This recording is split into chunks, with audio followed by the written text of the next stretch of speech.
Pretty much set up. Just talk about the Eastern Front. I always think this is a story that hasn't been told in World War II. Everyone knows about the Allies, of course, landing in D-Day in northern France. Basically, without the war on the Eastern Front, there's no way we could have liberated Europe from the Germans. 80% of the German army had to fight on the Eastern Front. 80% of the German army and all the material was based on the Eastern Front. 80% of the casualties from the German army were on the Eastern Front as well. Without the Eastern Front and our Soviet comrades, we would never have ever liberated Europe. And it's a part of the World War II and the theatre that we like to tell in the Northern World War II Association. Our Soviet comrades at the back there, and we'll talk about the uniform and equipment that they've got, and they'll be battling against this German trench. Now, it all started off so well for the German army.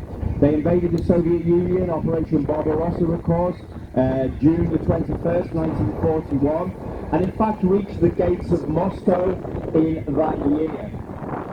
But then came the coldest winter in living memory, and the Germans weren't equipped for that cold weather. Minus 30, minus 40 degrees. The German army had no winter clothing with them. But the Soviets, of course, were used to battling in these conditions, and Stalin deployed his Siberian shock troops. They had been released from the defense against Japan. They had just signed a treaty where there was a spy in Tokyo that realized that the Japanese were not going to invade the Soviet Union. So Stalin made a very sensible gamble based on his knowledge and released a lot of troops that were defending the borders against Japan. And he released the so-called Siberian shock troops, which were winter trained, and they counterattacked the Germans in 1941. Germans were put right back on the back foot then, but of course then spent the next couple of years advancing slowly into the Soviet Union. Russia was only one country in the Soviet Union. Now, what the Soviets will do, they will use a Katyusha barrage to actually soften up the German position. Now, Katyushas are rockets, and they very much a feared weapon.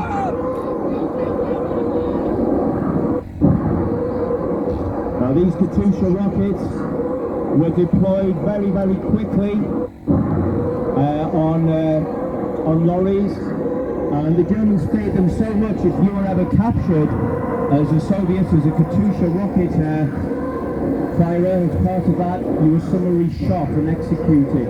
Now, the Katyushas are in the distance, so they're flying over their heads at the moment. But what a fearsome sound that would have been to the Germans to hear all those. Literally tens of thousands of Katyusha rockets flying overhead and landing. They weren't a very accurate weapon, but if they were fired in a barrage, you've got a good majority will actually hit the target. And suddenly these were fired, the Soviets could start up their lorry and just rearm them and deploy them to another place. So it gave a really good clue to the Germans that there were going to be a Soviet assault on this German trench. Now, the Eastern Front was a very, very bitter campaign. No ground was given on either side. If you were captured as a German, you were taken back to the gulags in the Ural Mountains and basically worked to death. If you were captured as a Soviet and taken back to Germany, you were worked to death or put in a concentration camp and executed as well. It was a war of totally different ideologies. Adolf Hitler versus Stalinism. Fascism against communism. Executions were commonplace. If you were wounded, you were shot by the other side. There are accounts of whole hospitals where people were just murdered and shot in their beds. No ground was given on any side. So this is going to be a very, very bitter campaign. It is not like the Western Front. The Germans used the excuse that Russia, the Soviet Union, had not signed the Geneva Convention. And the Germans used this as an excuse to commit horrendous against the Soviet people. Well over 20 million people died in the Soviet Union. Now that's half the population of Great Britain. So if you imagine that, half the population of this country dying in this campaign. Now, we're about to start the battle, and I do remind you again, this is very, very loud. If you are susceptible to loud noises, it is really advisable to put your fingers in your ears. It is loud.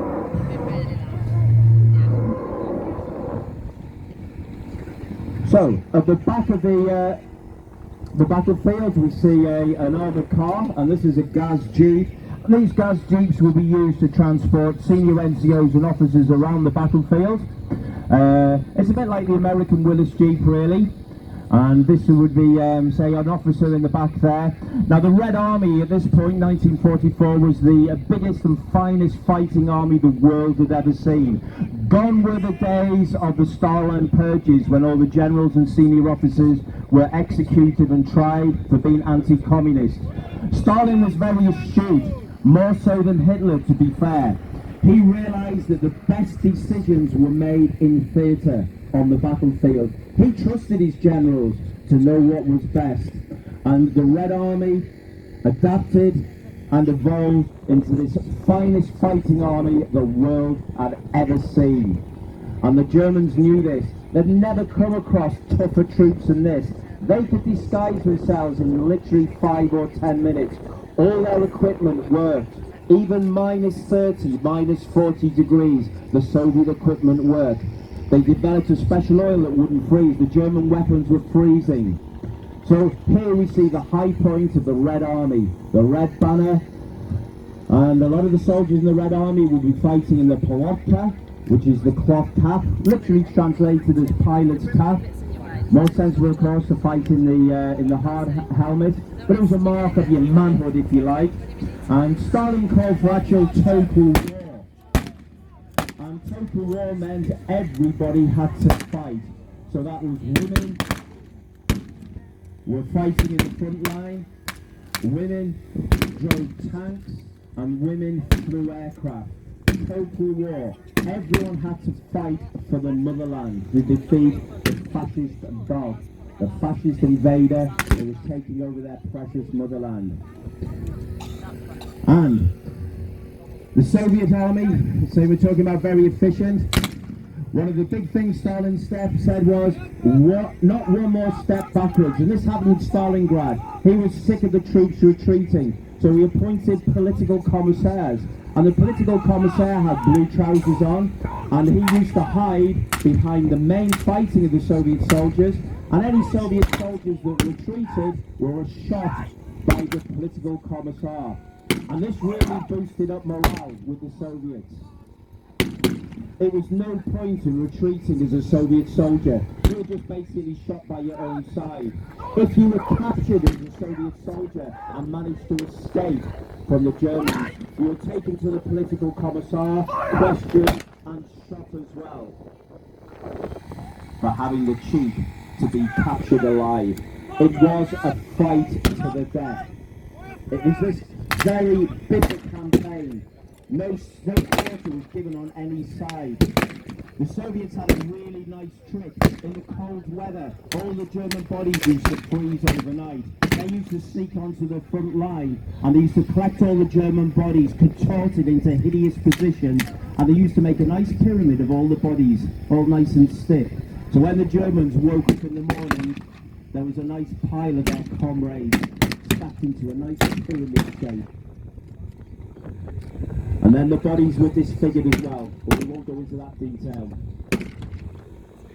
So it was a very, very bitter campaign. So we see the gas jeep, reconnaissance on the German trenches, a German counter-attack in the middle there. And at this point in the war, the German soldiers were experimenting with different types of camouflage. The very sort of iconic splinter pattern from the Wehrmacht. And all these German soldiers from a regiment called the Gross Deutschland. The Gross Deutschland regiment fought extensively on the Eastern Front, and they were the only Wehrmacht or German army unit to be awarded the Krupp title from no less than Adolf Hitler himself. You'll see the Krupp title worn on their right sleeve.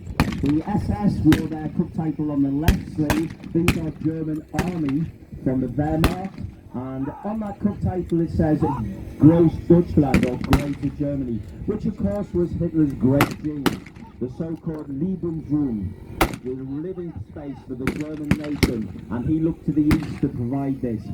Now, the Großdeutschland were the best equipped German Army Wehrmacht regiment. They had the best uniforms, the best equipment and the best weapons, and their job was to fill all the gaps that were left in the defences where the Soviets had broken through. Highly trained, highly motivated German Army soldiers. So let's see how they get on pushing this counter-attack back.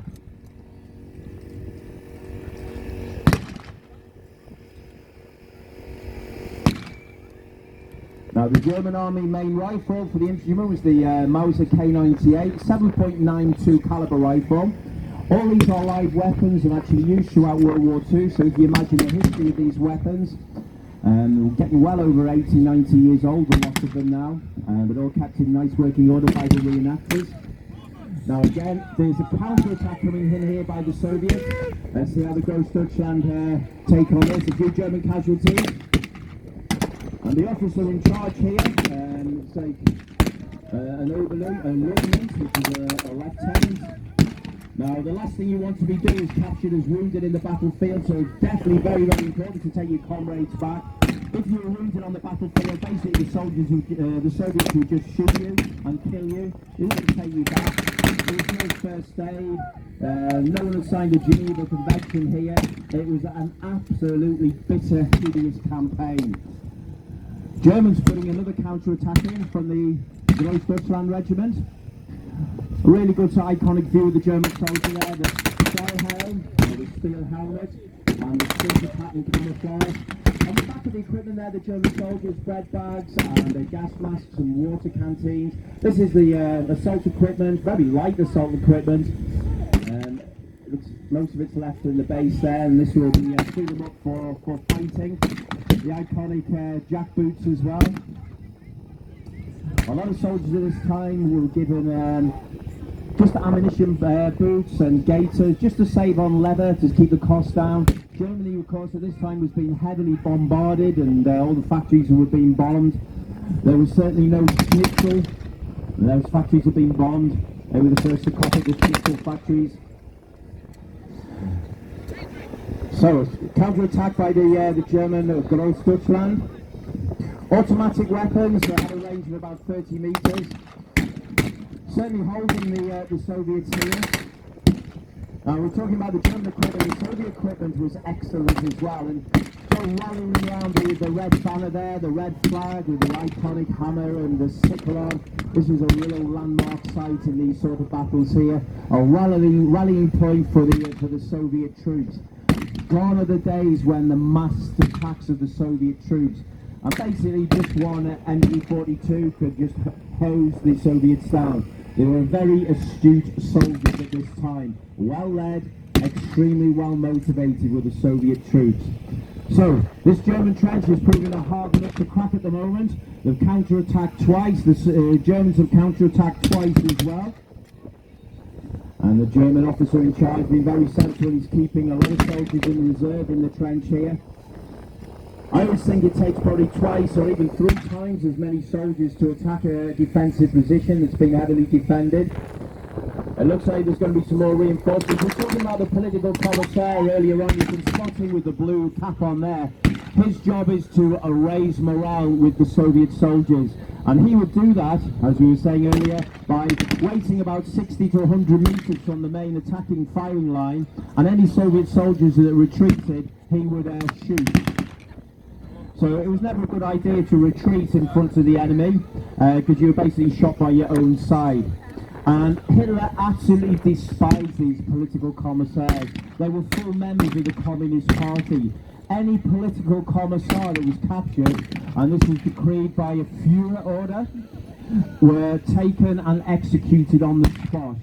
If you were captured as a political commissar, you were taken and executed. You can see him there in his blue cap, very much feared by the regular Soviet troops, and he'll be looking there to make sure everyone was fulfilling the ideals of the Communist Party and Stalin himself. And leading from the front there.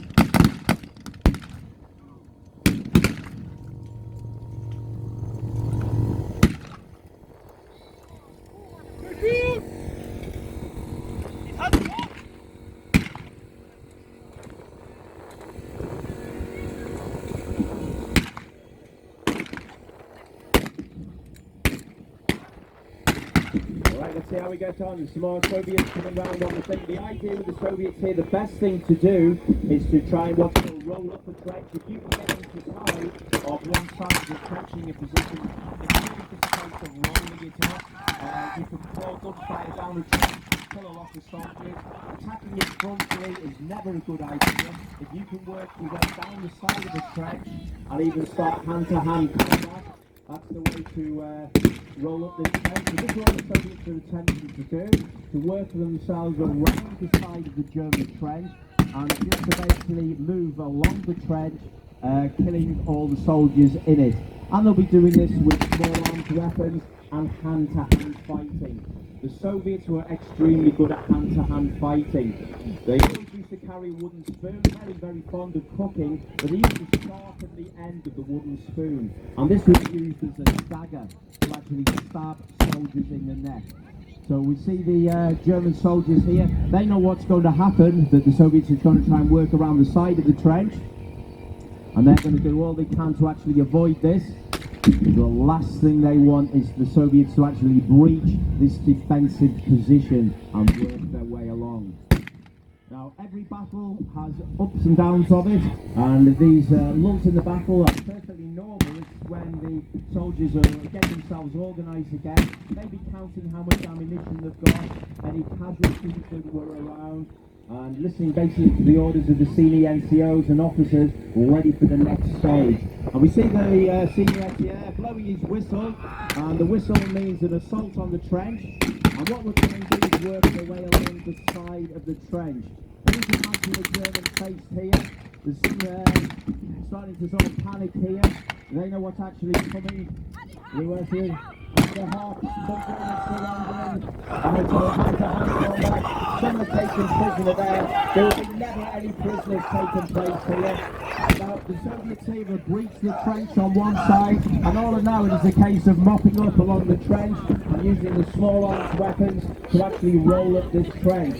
Some more Germans surrendering, and we're talking about total war there. They've actually reached the machine gun emplacement. Some more Germans surrendering and meant to kneel down there. Exactly what the Germans didn't want is to use this trench breach. So we see some German prisoners here. Now we're talking how difficult it was on the Eastern Front. Very grim prospect for these Germans at the moment. They could be actually shot by the political commissaire. Now, it looks a brutal campaign, and indeed it was. You imagine your country being invaded. They had to fight. They hated the fascists. They would do anything to get rid of them. And it was an extremely brutal campaign. They would say there was executions on either side. Hurrah, ladies and gentlemen, it is a victory for our Soviet comrades. Give them a really, really fantastic round of applause. Now all our reenactors there, just raise there, and we'll have a good look at you. They're actually not dead, ladies and gentlemen. It's all a make-believe. But that was a brilliant reenactment, wasn't it? Eastern Front. Let's give our reenactors a massive Whitby round of applause. Right, ladies and gentlemen, if you enjoyed that, we'll come back to the next shows, which are the Sniper. That's in about an hour's time. I'll tell you exactly when that is later on. Enjoy the rest of the living history. Go and get yourself a cup of tea. Get yourself to the bar. Do stay out of the battlefield area. I'll see you later on, guys. My name's Paul Hudson. I do the commentary for the Northern World War II, and I'll see you later on. Thank you very much, ladies and gentlemen.